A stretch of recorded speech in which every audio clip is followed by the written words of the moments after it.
từ lâu biết hẳn anh tô lo về cross thing lo vẫn xa tình chân đậm anh lo xí lâu xuân hôm qua thu lao mây rinh tu chui tìm vô đã linh anh la ôm đôi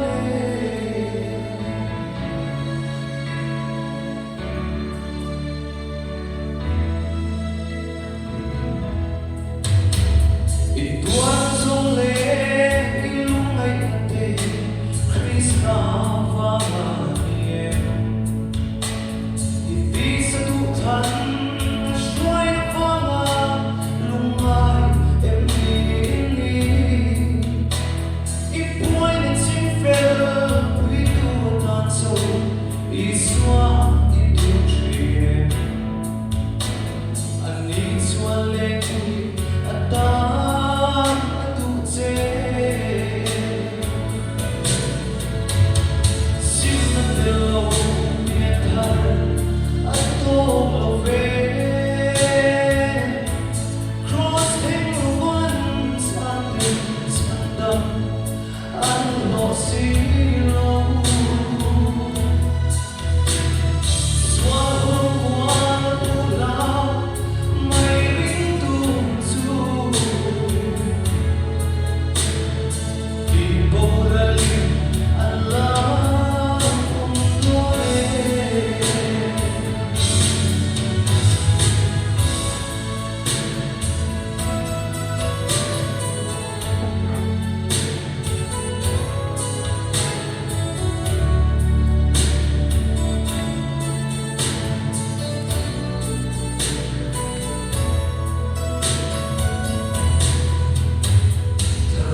Hello, biết hẳn anh tô lo về cross hill vẫn xa tình chân đậm anh lo xí lâu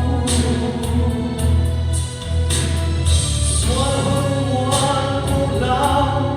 mây rinh tu chui thì bầu đã linh